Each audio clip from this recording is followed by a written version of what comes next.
Man is the crowning glory of all God's creation, the most divergent and significant of all species of life, adapting himself to live in the most inclement weathers and on hostile terrains all around the globe. And now he is in the process of seeking possibilities outside planet Earth. He has been a slave and a master in his sojourns. He wrote his own history and founded civilizations. The cry of wilderness is the story of a people, the inheritance of the Harappa Mohenjo-daro civilizations. Gujarat lies on the Tropic of Cancer at the northwesternmost part of India, where the Arabian Sea skirts the landmass. The villages of Saurashtra and Kutch are places where time stood still and the trends of modern civilization strayed away. The remnants of the old civilization and the relics of the rustic beauty are still preserved in the sylvan surroundings of the villages. The vast cotton fields spread like a carpet. The yellow-colored mustard fields stretch to the horizon. The palms fringe the cultivated land.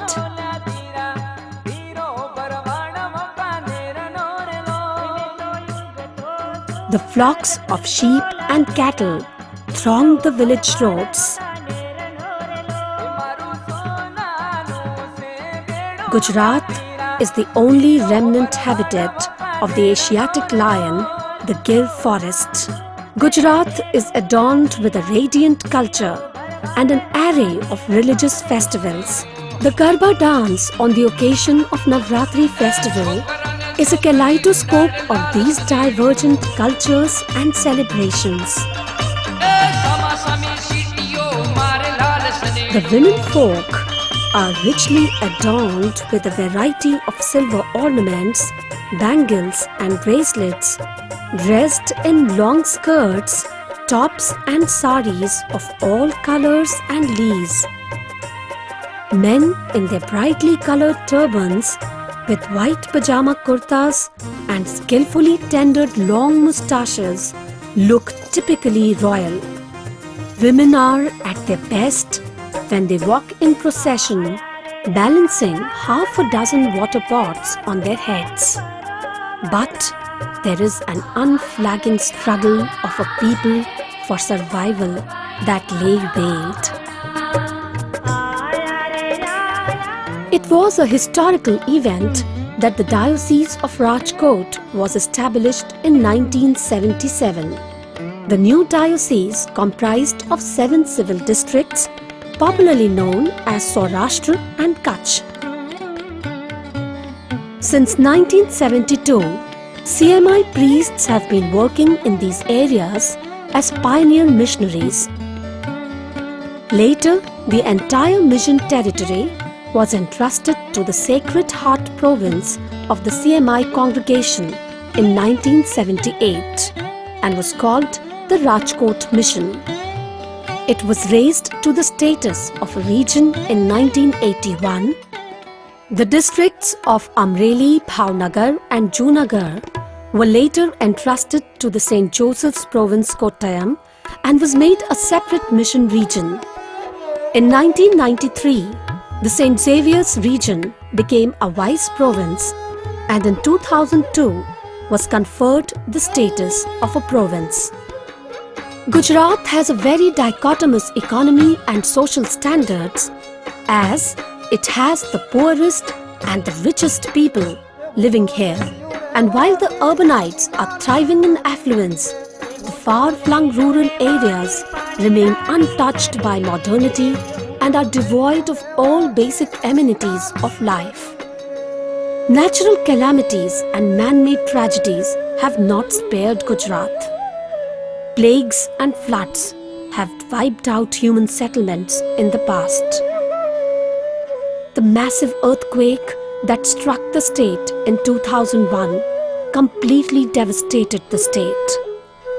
The communal riots of the recent years are a sordid story and a shameful scar on the face of humanity. But the indomitable spirit of man surpasses all else, and goodness and truth shall prevail over all adversities of life. Prem Mandir, the cathedral at Rajkot, is the beacon that guides and motivates, making the fire burning within every human heart, making Christ's resurrection a way of life. The scores of missionary activities designed and executed are nothing but tools of manifestation of God's love for the people of Saurashtra. One of the imperative exigencies of post-independent India, and very much that of Saurashtra, was education of the masses. Hence, the initial attempts were to establish schools of Gujarati and English medium in all district headquarters and talukas. The CMIs, motivated by the charism of their founder, Blessed Kuriakose Chawra, and the many success stories of mass education in South India over a century and a half, shouldered the responsibility of establishing educational institutions in Saurashtra and Kutch region. We have been successful in creating generations of students who are highly motivated, skillful and scholarly, who would pledge to serve the humanity.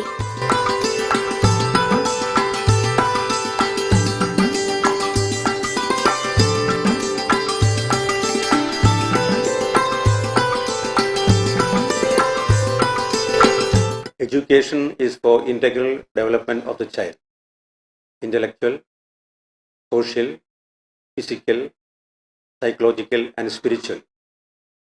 We aim at creating a society based on human and religious values. We aim to create good leaders who will champion the cause of truth, justice, unity, equality and peace. In the background of Gujarat, our St. Xavier's province aims at empowerment of low caste, of Dalits, of women.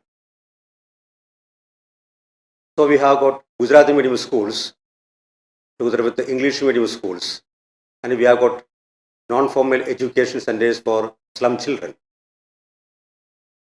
We promote communal harmony and religious tolerance and foster the spirit of Sarva Dharma Samabhava. Our schools aim at the holistic development of the growing persons.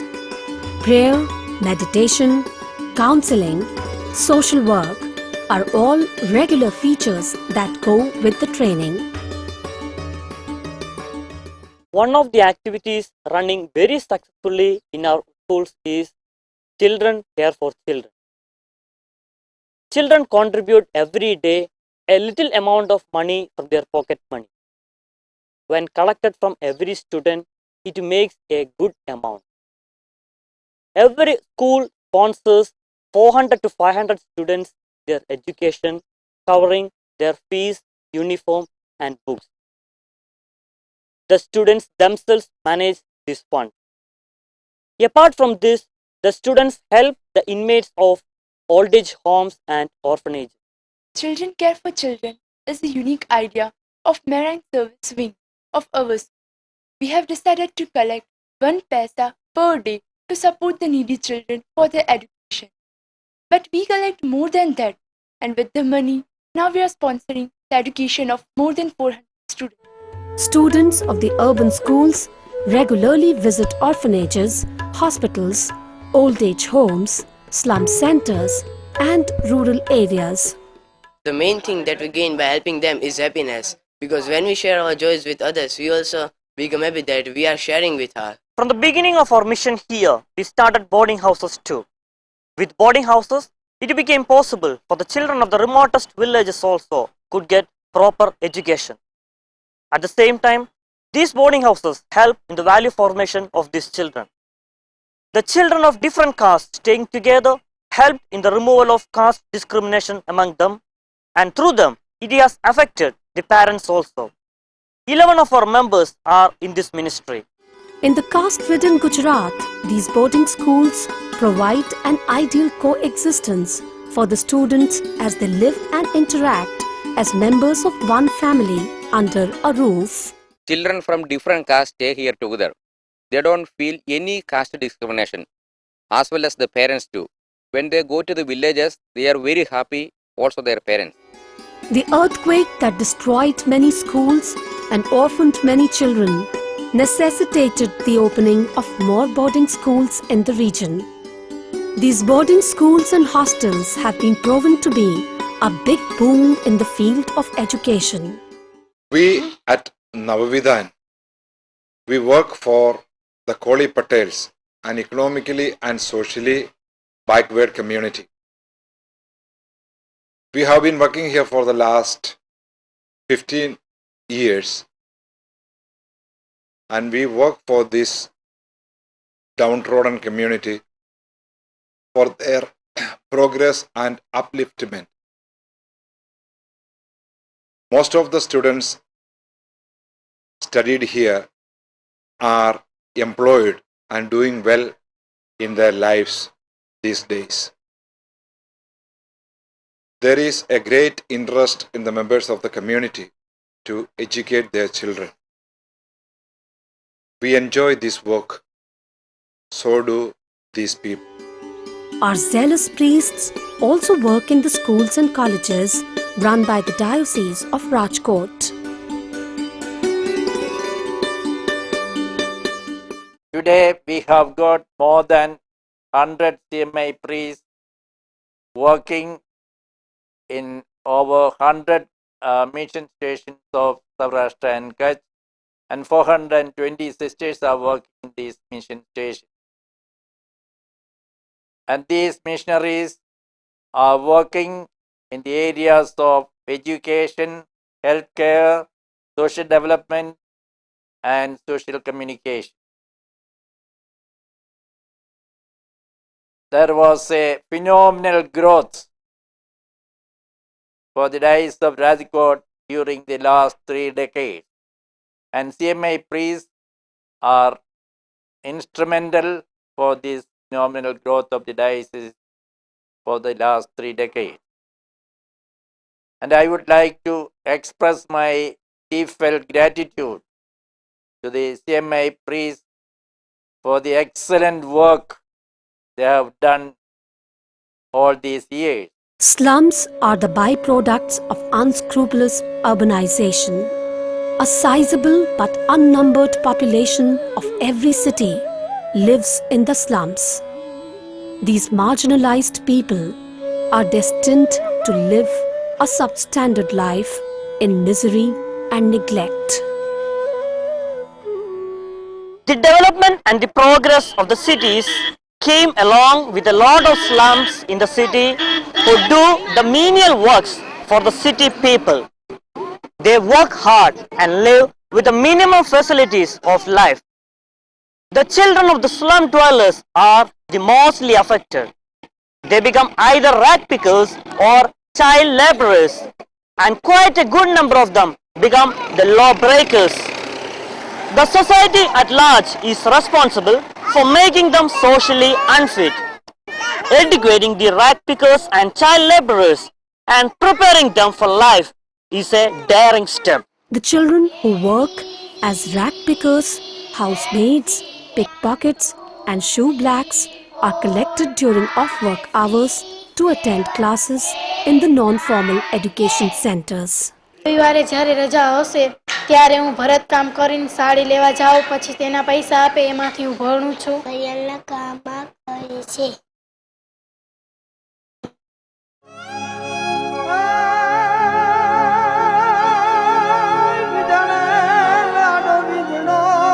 AIDS has been one of the major challenges for modern man as the most dreaded disease, with its voluminous spread and prevention and cure being equally elusive in spite of man's best efforts to eradicate it. Earlier, caste made people untouchables and outcast. Today, HIV infected people are made socially outcast. Fear and prejudice have made them isolated. The infected people themselves live in a condition of despair and sorrow. The rejection from the family and the society made the conditions still worse. A very few people have come up to care and support them in their tragic plight. Now, CMI St. Xavier's province has taken a daring step to care and support them. The Navjeevan Kendra serves as a counseling and care center for the AIDS patients. It involves in creating awareness among people about the danger and precautions of AIDS. Special nutrition and personal care are offered free of cost to everyone at this center. Navjeevan Care and Support Center is the first and the unique center in the entire state of Gujarat. The main aim of this center is to give home-based care to the HIV infected people. We care about 420 HIV infected people. विदेश से मेरे को दवा मिली ना, मेरे को एक guide इतनी थी तो अभी कम पड़ गई है. People with or suspected of HIV may be turned away from healthcare services, denied housing and employment, abandoned by family, friends and society. Stigma and discrimination hinder access to treatment and care. In some cases, they are pushed out of their homes. In the care center at Wada, rather unique in Gujarat, we take care of them and allow them to live peacefully and die peacefully, and finally give a respectful homage to the dead in their own religious rites. Already 17 people died staying here. Our plan is to start such AIDS care centers in all port cities of Gujarat. These centers will focus on prevention, care and rehabilitation of HIV/AIDS affected. The Philips Care Center takes care of the terminally ill AIDS patients, alleviates their pain and prepares them for a peaceful death. Patients are encouraged to find solace in prayer and to seek peace of mind, rediscovering their human dignity and honor. Many AIDS patients have died in peace and dignity at the center. It protects the privacy of the patients, safeguards their rights, and saves them from the shock of social ostracism and fear of death. The scores of social work undertaken by the CMIs in the province aim at the all-round social upliftment of the poor people, especially in the rural areas. Hospitals, non-formal schools, adult literacy programs, self-help groups for men and women, small-scale industries, computer literacy programs, schools for blind and deaf and physically challenged, mobile dispensaries, cattle shelters are a few to mention.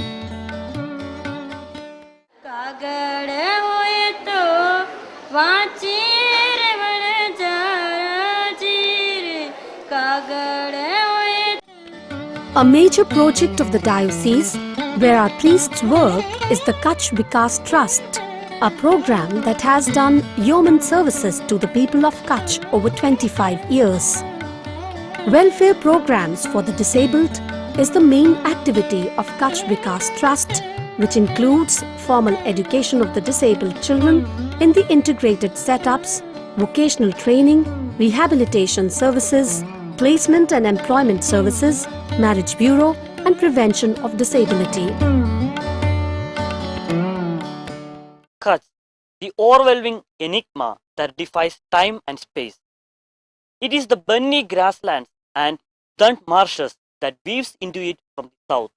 The richest and the poorest villages of India are here. Kutch region is sparsely populated with less than 25 people per square kilometer, below the national average of 267 people per square kilometer. Father George Kunnath was shocked with the unusual sight of too many blind and polio affected people of this region. The Kutch Vikas Trust for the integral development of this region, the outcome of his vision. From the beginning, for the last 25 years, he is working here with great success in his dream project. See, the vision of Kutch Vikas Trust is the comprehensive service for the disabled and integrated development of rural population in Kutch. Kutch has the maximum, the highest proportion in disability. For example, the all India average of blind population is 3 blind people for every 1,000. But in Kutch, it is 7 blind people for every 1,000. Here I may mention that Kutch Vikas Trust, the only institution conducting daily eye camp in India. In its efforts to reach the unreached and less privileged sections of the society, the Trust has got many other welfare activities also.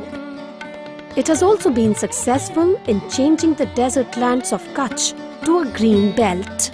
Salt, the most essential ingredient of man's food, has but a bitter story to tell in the little Rann of Kutch, so much so that we never thought it would be so heartrending. It is a long story of human suffering and abject exploitation aggravated by governmental apathy. The Rann of Kutch is a seasonally marshy region located in the Thar Desert's biogeographic province extending to Gujarat. The Rann of Kutch is famous for the Indian wild ass as its only habitat in Asia. In the monsoon, the flat desert of salty clay and the mud flats averaging 15 meters above sea level fill with standing waters. After monsoon, when the rainwater recedes, the Agaryas arrive here with their families and set up small grass-roofed shacks around the salt farms and settle down for almost 8 months, farming and trading salt. The subsoil saline water is emptied into the evaporation ponds and is let to dry in the scorching sun. They are exposed to the hostile environment for 8 months, devoid of all basic amenities of life. Blindness, skin diseases, injuries, blood pressure, fatigue and anemia are common among the salt workers. The worst of everything, they are cruelly exploited at the hands of the middlemen and traders and industrialists.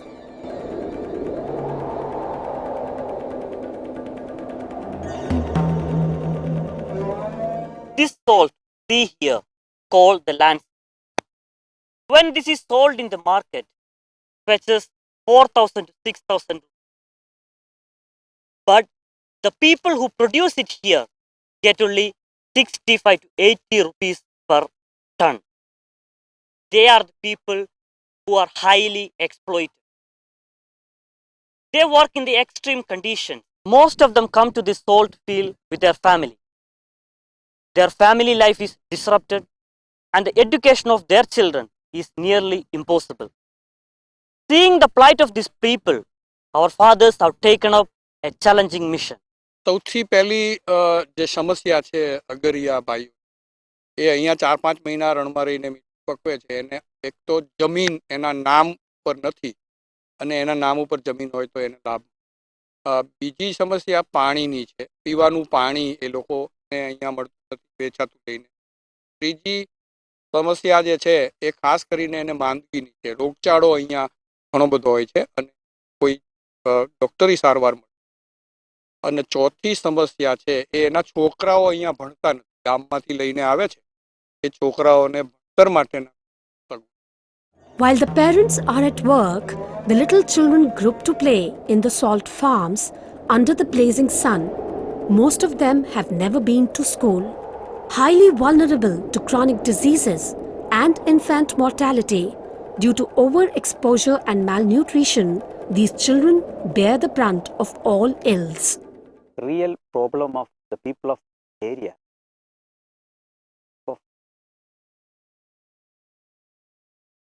After a massive survey and analysis and sufficient reflection, I came to the concept of alternative forms for a continuing education. The idea of alternative home that when the parents move to the salt pans for making salt, they can leave their children in these houses, which is located in their own village, so that they won't feel that they are away from their house. Healthcare for the whole family, continued education of the dropout children, insurance policies for the workers, etc. are the priorities in our program. Second important effort is to improve the bargaining power of the people.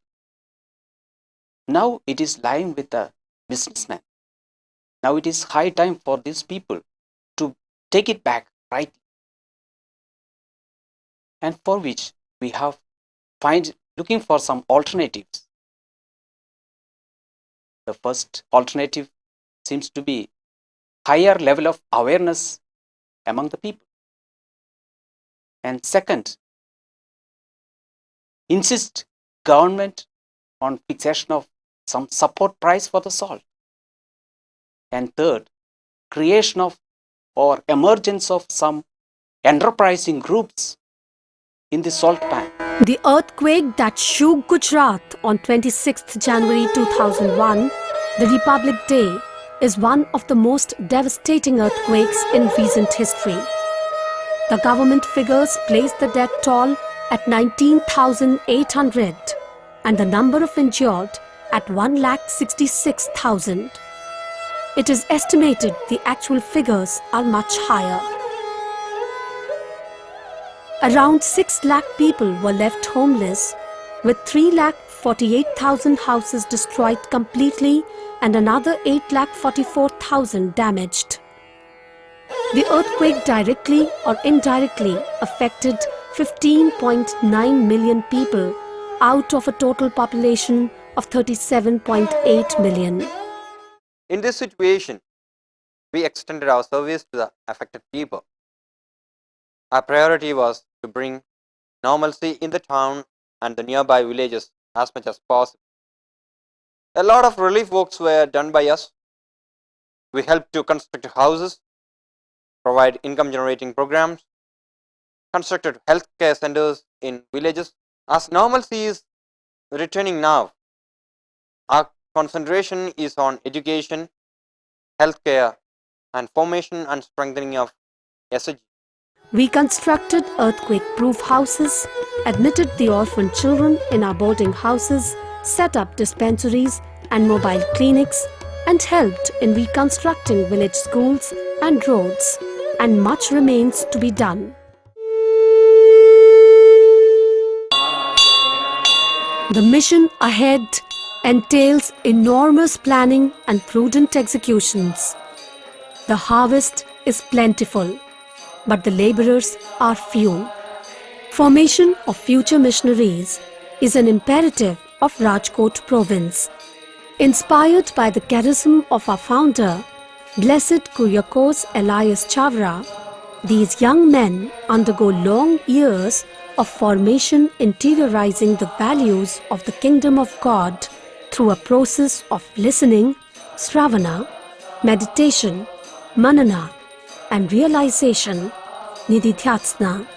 Our attempt here in Prakashita Gurukul is to give our students a solid spiritual formation so that their future mission, the kingdom of God, may become an expression of their God experience. So we give a contextualized formation emphasizing Gujarati culture, lifestyle, language, food habit, etc. So that wherever they go and in whatever they do, they may become expressions of God's love, peace, and joy.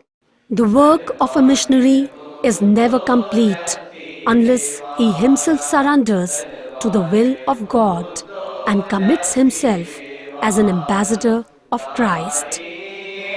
To face the challenges of the mission field, he must draw the energy from the Eucharist and be transformed as a man of prayer. His prayer life is an enduring consecration of the self and the world. The Carmelite traditions, the models of our Blessed Mother, and the founder Kyriakos Elias Chavara, and the examples of the great missionaries of our country shall be the inexhaustible resources for us. Saurashtra yearns for Christ. Let us join hands to proclaim the good news to a people that cry out for Him. The CMI religious charism began as a spiritual movement for the cause of the reign of God. We have to keep it not only alive, but also to grow it.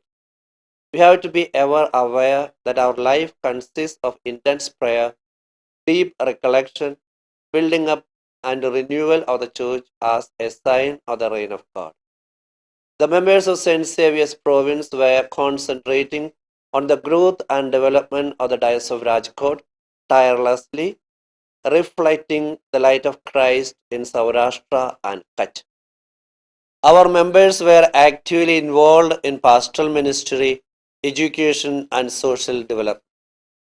Now the province is turning its attention to areas where people are in utter distress conditions and exploitations like HIV, AIDS infected persons, exploited salt workers of the Little Rann of Kutch, socially segregated and economically exploited people.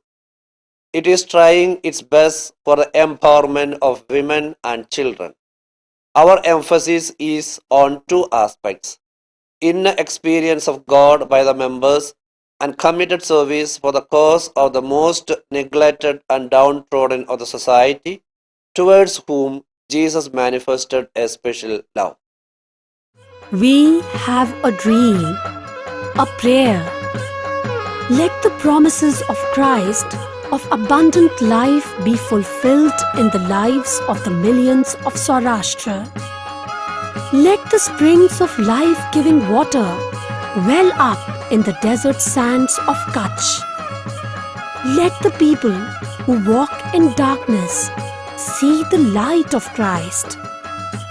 Let the love of God engulf them and the groaning for liberation be transformed into shouts of joy of an emancipated people, a new creation.